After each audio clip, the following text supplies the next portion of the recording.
भारत की सरकार को ब्रिटिश कोर्ट्स का फैसला पलटने के लिए क्या क्या करना पड़ रहा है, अमेरिका ने भारत को कौन सी न्यू टेंशन दे दी है, डोनाल्ड ट्रंप और प्रधानमंत्री मोदी की आपस में पॉसिबल मीटिंग के बारे में कौन सी न्यूज निकल कर आ रही है, और मोस्ट इंपॉर्टेंट चाइना को लेकर कौन सी न्यूज को भारत के विदेश मंत्रालय ने अचानक से फेक करार दे दिया है। काफी सारी इंपॉर्टेंट न्यूज आ रही हैं जो आपको टेलीविजन के न्यूज चैनल्स के ऊपर भी देखने को नहीं मिलेंगी, इसलिए वीडियो को एंड तक देखिएगा। सबसे पहले बात करते हैं भारत और ब्रिटेन के बारे में, और ये एक ऐसी डेवलपमेंट है जिसके ऊपर आप में से कई सारे लोगों को आपत्ति भी हो सकती है, क्योंकि अब भारत ने ब्रिटिश ऑफिशियल्स को भारत की जेल्स का मुआयना करवाया है। ये तो आपको पता है कि विजय माल्या और नीरव मोदी जैसे कई सारे भारतीय हैं जिन्होंने भारत में कई हजारों करोड़ रुपीस के फाइनेंशियल फ्रॉड कर दिए, भारत के बैंक्स का पैसा लूटा, और फिर उसके बाद जब इनके ऊपर कानूनी कार्रवाई स्टार्ट हो गई या फिर इनको भनक लग गई कि इनके ऊपर कानूनी कार्रवाई स्टार्ट की जा सकती है, इनको जेल मिल सकती है, ये सब सजा मिलने से पहले ही देश से फरार हो गए हैं और आज दुनिया के अलग अलग देशों में जाकर वहां पर बैठ गए हैं। गवर्नमेंट ऑफ इंडिया के रिकॉर्ड्स के मुताबिक भारत की टोटल 178 एक्स्ट्राडिशन रिक्वेस्ट अभी भी दुनिया के सभी देशों में पेंडिंग है, जिसमें से 20 तो अकेले यूनाइटेड किंगडम यानी कि ब्रिटेन में बैठे हैं। इनमें फाइनेंशियल फ्रॉडस्टर्स के साथ साथ करप्शन में इन्वॉल्व आर्म डीलर्स और खालिस्तानी एलिमेंट्स भी शामिल हैं। अब होता क्या है कि जब भी भारत की सरकार इन सब लोगों को भारत वापस लाने के लिए ब्रिटिश गवर्नमेंट को कॉन्टैक्ट करती है तो ये भगोड़े ब्रिटिश कोर्ट्स में जाकर वहां पर सरकार के फैसले को चैलेंज करते हैं और ये केसेस वहां पर कई सालों तक चलते हैं। ब्रिटिश कोर्ट्स भी इनके केसेस को एंटरटेन करती है।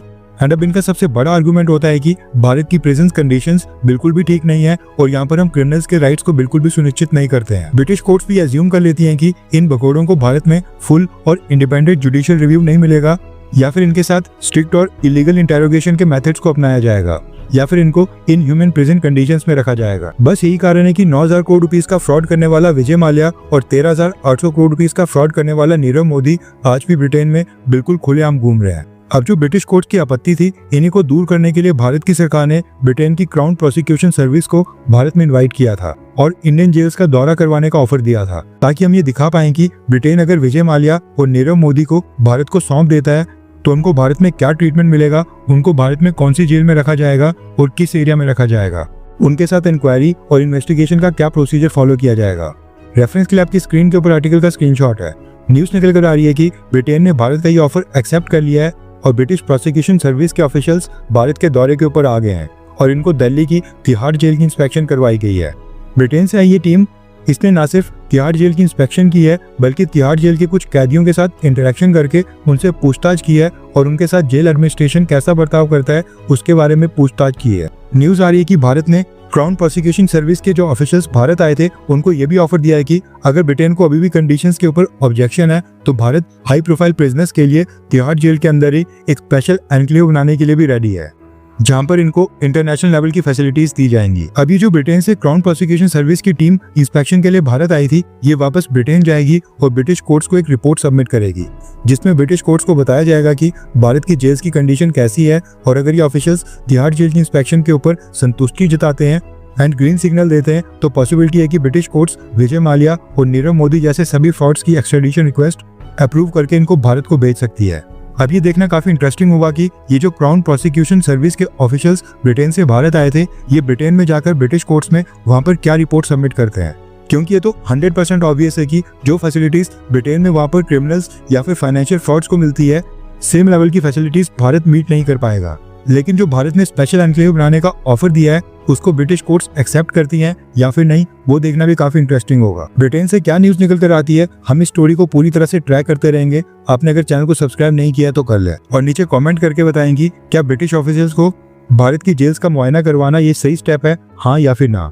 नेक्स्ट अपडेट आ रही है भारत और फ्रांस को लेकर। दरअसल पिछले कल जो प्रधानमंत्री मोदी और फ्रेंच प्रेसिडेंट इमैनुअल मैक्रोन ने फोन कॉल के ऊपर कन्वर्सेशन की है, उसको लेकर न्यूज निकल कर आ रही है कि प्रधानमंत्री मोदी ने फ्रेंच प्रेसिडेंट मैक्रोन को अगले साल फरवरी महीने में भारत आने के लिए इनवाइट किया था, और फ्रेंच प्रेसिडेंट इमैनुअल मैक्रोन ने अब अनाउंस किया है कि वो फरवरी 2026 में भारत के दौरे पर आ रहे हैं। भारत में अगले साल फरवरी महीने में AI समिट होना है, जिसमें आर्टिफिशियल इंटेलिजेंस के ऊपर बात होगी। फ्रेंच प्रेसिडेंट इमैनुअल मैक्रोन उसमें भी हिस्सा लेंगे। नेक्स्ट अपडेट आ रही है भारत और अमेरिका को लेकर। सबसे पहले तो न्यूज निकल कर आ रही है कि आज अमेरिका का एक और military transport aircraft C-7 Globemaster Pakistan के नूर खान एयरबेस के ऊपर लैंड हुआ है। भारत के कंसर्न्स के बाद पाकिस्तान में जो अमेरिका की एम्बेसी है उसने भी एक स्टेटमेंट रिलीज की है और ये इन्फॉर्म किया है कि अमेरिकन मिलिट्री ट्रांसपोर्ट एयरक्राफ्ट के अंदर पाकिस्तान को फ्लड रिलीफ मटेरियल डिलीवर कर रहा है। अभी 2 दिन पहले भी सेम ऐसा ही C-17 ग्लोबमास्टर इसी नूर खान एयरबेस के ऊपर लैंड हुआ था। ये 2 दिन में दूसरी डिलीवरी है। नेक्स्ट अपडेट आ रही है प्रधानमंत्री मोदी और डोनाल्ड ट्रंप की मीटिंग को लेकर। ना क्वाड समिट भारत में हो रहा है और ना अब Indian prime minister Narendra Modi United nation general assembly को संबोधित करने के लिए न्यूयॉर्क जा रहे हैं। लेकिन एक तीसरा वेन्यू है जहां पर दोनों लीडर्स अगले महीने अटेंडेंस देने वाले हैं। दरअसल अगले महीने 26 अक्टूबर को मलेशिया में आसियान समिट हो रहा है, जहां पर Chinese president Xi Jinping, US president Donald Trump और भारत के प्राइम मिनिस्टर नरेंद्र मोदी को भी इनवाइट किया गया है।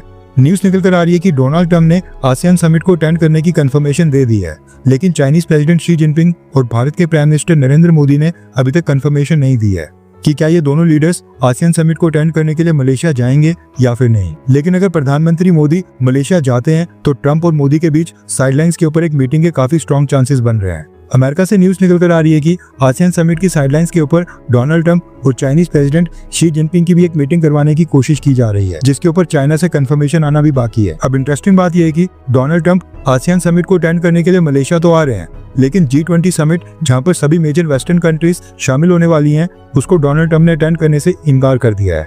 दरअसल इस साल का G20 समिट हो रहा था साउथ अफ्रीका में, जो कि नवंबर महीने में होना है।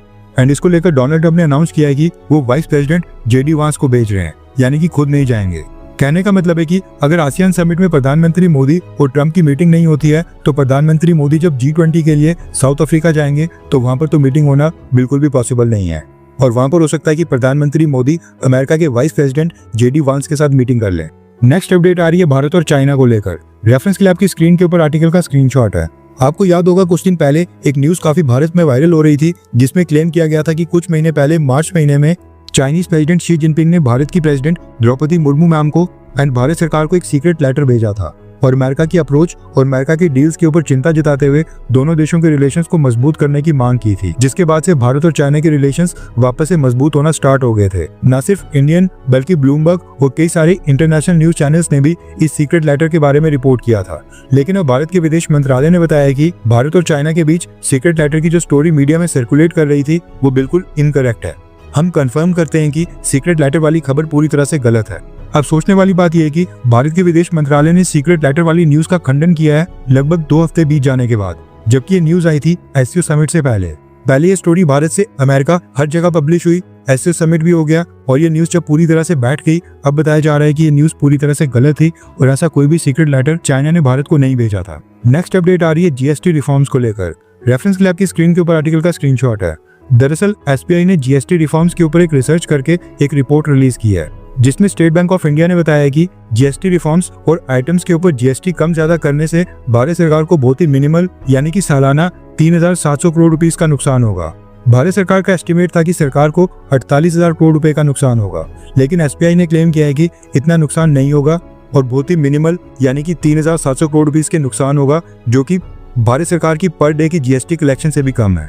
नेक्स्ट अपडेट आ रही है अमेरिका की 50% टैरिफ से प्रभावित इंडियन एक्सपोर्टर्स को लेकर। न्यूज निकल कर आ रही है कि रिजर्व बैंक ऑफ इंडिया ने देश की लीडिंग एक्सपोर्ट एसोसिएशंस के रिप्रेजेंटेटिव्स को इनवाइट किया है और 11 सितंबर को मीटिंग रखी है, जिसमें प्रभावित एक्सपोर्टर्स के लिए बहुत ही बड़ी रिलीफ फाइनलाइज हो सकती है। सोर्सेज के अकॉर्डिंग भारत की सरकार एक्सपोर्टर्स के लोन रीपेमेंट टाइम को बढ़ाने वाली है। इनकी डिमांड मिनिमम 1 साल की है, अब देखना ही होगा कि सरकार कितना बढ़ाती है। इसके अलावा लोन रीपेमेंट की टर्म्स ईजी बनाई जाएंगी।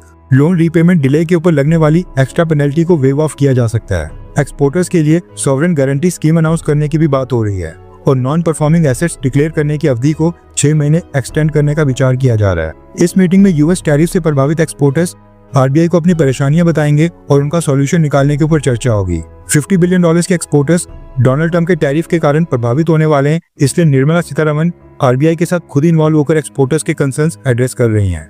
नेक्स्ट अपडेट आ रही है एशिया कप को लेकर।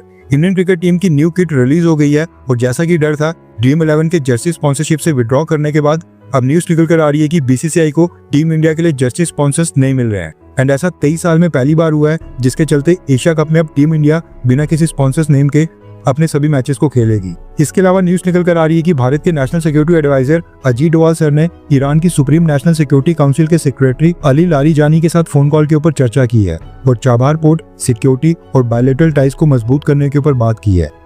हर 24 घंटे के अंदर जियोपॉलिटिक्स में बड़े फेरबदलाव और उलटफेर हो रहे हैं और भारत के लिए नए चैलेंजेस आ रहे हैं। कोई देश अपने फैसले से पलट रहा है तो कोई देश ब्लैकमेलिंग के ऊपर उतर आया है। सभी देश एक दूसरे को नीचे लगाने की कोशिश कर रहे हैं। इन सब के बीच हमारा भारत किसी भी देश से पीछे न रह जाए, इसके लिए मोदी सरकार लगातार कोशिशें कर रही है। एंड भारत की foreign policy, defence news, economy और ग्लोबल अफेयर्स का सही एनालिसिस हमारे चैनल इंडियन अफेयर्स का मिशन है, और ये मिशन आपके सपोर्ट के बिना अधूरा है।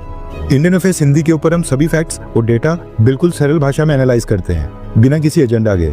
अगर आप चाहते हैं कि इंडियन अफेयर्स का सही और ऑथेंटिक एनालिसिस आप तक लगातार पहुंचे, तो इस वीडियो को लाइक करें और हमारे चैनल इंडियन अफेयर्स को सब्सक्राइब करके बेल नोटिफिकेशन ऑन करना मत भूलिए। आपका एक लाइक हमारे चैनल को ग्रो करने में काफी मदद करेगा, और एक सब्सक्राइब ये सुनिश्चित करेगा कि आप किसी भी इंपॉर्टेंट अपडेट को मिस ना करें। अगर आपने हमारे चैनल को पहले से सब्सक्राइब किया है तो दिल से धन्यवाद। जय हिंद, वंदे मातरम।